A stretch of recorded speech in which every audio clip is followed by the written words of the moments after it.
So Star Wars Outlaws is honestly one of the most middle of the road games that I have ever played. It's a game with aspects that I really do like and some parts that I am completely indifferent to, and obviously some parts that I don't like. Hey, I'm Croc and welcome to my snap-up review of Star Wars Outlaws. A review with no nonsense or spoilers for you, and will give you a good idea if this game is worth your money. So let's jump into Star Wars Outlaws. So the game is developed by Ubisoft Massive under Ubisoft obviously, and my expectations for this game were about what you'd expect for any Ubisoft open world game. Generic, too many map markers, boring gameplay, and a boring world to explore.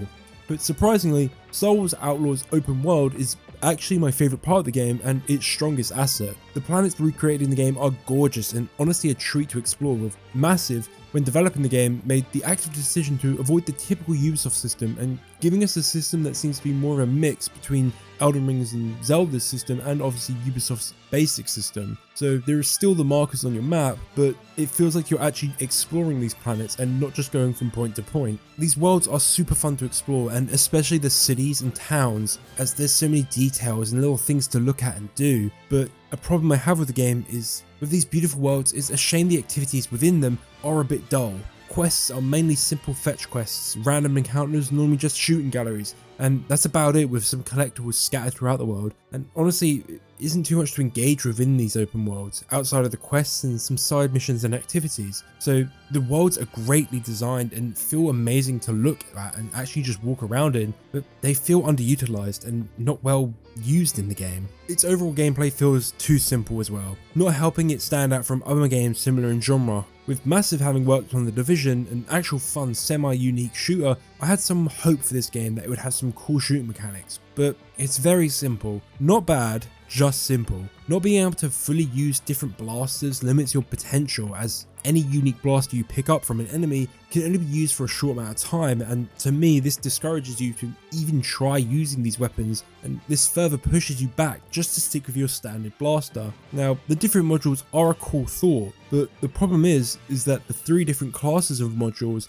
all achieve the same objective. You have basic blasters, your rapid fire, your normal blaster, which, you just use on basic guys. You have your ion shots, your charge, your big bang one, and just your basic ion shot. They're used for droids and shields, but they both do that. And you have the explodey one that does some decent damage and can be used sort of as a rifle.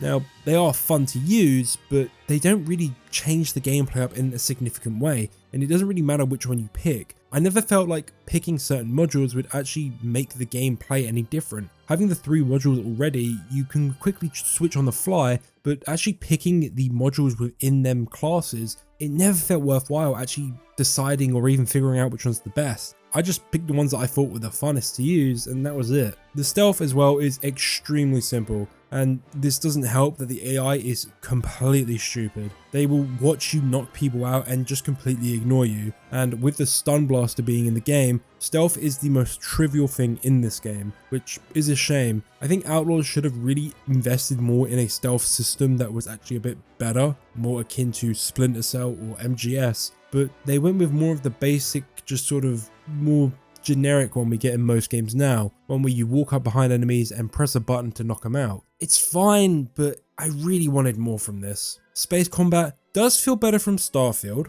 but it feels worse than Battlefront 2. To me, on mouse and keyboard, it felt very stiff and annoying to use, and often I just found myself getting frustrated with how I couldn't really turn fast enough. And it probably doesn't help that the ship is designed to feel really sluggish, and honestly, the ship combat was pretty boring as well in my opinion. The customization and perk systems on these outfits of the certain equipment, it never felt like they seriously changed the gameplay to me either. They were nice to have, and customization is always a nice thing to use in a game to actually engage the player a bit more, but to me, again, it just felt pointless to even engage with. Once you find an outfit that you like, you just go with that, and the problem is, honestly, it's a bit too simple. I think it would have been fun to be able to change her hair up or change other things about her, but just being able to change clothes is a bit simple. And of course you can change things on Nyx as well. Mentors are a cool feature that actually allow you to progress your character in an actual cool way, with these tying into quests and other things, and they actually help to enhance the game's open world quite a bit, but it does not help with how bland these characters are. One of my biggest complaints with Star Wars Outlaws is just how bland the side characters are. The main cast are actually pretty strong and honestly I think are going overlooked. but the side characters are the most typical Ubisoft NPCs I've ever seen. The actors that play these characters really do feel like they're phoning it in, and none of them feel that great to even listen to. I found myself often droning out listening to these robots just talk to me about things that I had to do, and one of the worst ones of this example is in the main quest, which you have to talk to him multiple times. It's honestly quite bad, and it really did just pull me out the game a few times. And then this, of course, does not help massive using this terrible auto animated faces that just do not match what they're saying, and they just look so dead all the time. And then they have these really nice cutscenes, then juxtapose these which have fully done faces and actual expressions done. But then, of course, gameplay where you're sitting there staring at this guy talk, his eyes don't even move. It's so weird. And of course, as I just said, the main cast of characters are all pretty good in my opinion, Kay included. Even if I find her characterization a little bit odd. You know, she grew up on Canso Bay, so she should have a little bit more confidence in herself and a bit more of a smooth talking attitude, but she doesn't. She's one of the most unconfident characters I've ever seen in a game. I do like the main cast of characters, even the villains included. The main questline, while it starts strong, it meanders for a long part of the game and honestly feels directionless at some point. The game does allow some freedom and you can tackle the 3 main objectives for the main quest line in any order you want, but it leads to the game feeling very unorganized and just feeling really boring for a bit. But then it brings it back in the end part of the game, which I think is its strongest part and actually really enjoyable. And honestly, I actually was quite surprised with this game's story, and actually does go into places I didn't think it would go, actually twisting and turning where I thought it would just play it straight. Now the main quest is simple and the side quests are simple, and the fact that the side content was pretty simple, I actually stopped doing it. The only side content that I really enjoyed were things such as playing sabacc and the gambling minigames, mainly the horse racing, as these were always good fun when you return to a cantina to pick up new quests and turn in completed ones. And to me, this is where the game really shined to me. These social activities that sort of immersed you in the Star Wars world and really immersed you in that dark outlaw fantasy that I really wanted from this game. To me, it really felt like this game was really holding stuff back for a sequel that we might not ever get. And I think that's a shame, and that's how I would best describe this game. It feels as if there's a sequel coming up waiting to be made, but as the developers feel like they pulled back things in this game and decided to wait for the next game to really go hard with the same characters. But honestly, with the game's reception, I don't know if this is going to happen. Okay, let's get on to my Croc rating now. Gameplay. It's a 6. It's okay, I do like some bits of it, but it's just too simple.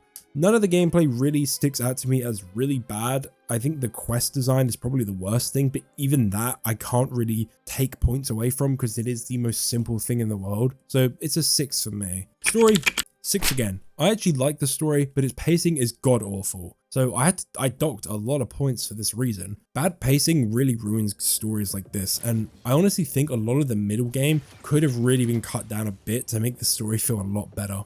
Visuals, this gets a 9 from me. Other than some performance issues I had on this game on my end, the game looks amazing, and running on my PC, it's such a pretty game and actually does a good job at maintaining Star Wars' signature style in its art direction, character designs, and just the world designs as well. I really do like this game for this feature. Content, I'll give it a 7. There's a lot of game here, but it's all a bit generic open world stuff. But as I said, I do like the sabacc card game and horse gambling. I really do hope that when they add these DLCs for the season pass, that they don't just add more of what's in the game, but actually expand to add more activities that we can do. Music, I'll give it an 8. I actually really like the main theme of the game, and all of the other songs do give me that signature Star Wars feel to the world that I really do appreciate. And calculating the final score of the game, it gets a 36 out of 50 or a 3 out of 5 game. To me, this is a game that is worth all the time you put into it, but at its price point, it feels a bit too much. I honestly think this game is the kind of game that you wait to go on sale, and when it's like 30% off, you pick it up and you have a blast with it. It is a good game, I will say that, but it is a bit generic, and I think that's its biggest weakness, is kind of getting past that. If you're a big Star Wars fan, you'll love this game. If you're not big into Star Wars, you'll probably think it's a bit generic and a bit overhyped. Well, a bit overpriced for what it is, and I agree. I'm a massive Star Wars fan, and that really enhanced the game a lot for me, but that's how I'd put it. If you're a big Star Wars fan, I'd play it. If you're not, I'd wait for it to go on heavy discount. Anyway, that's all from me. See you around, Crocodile.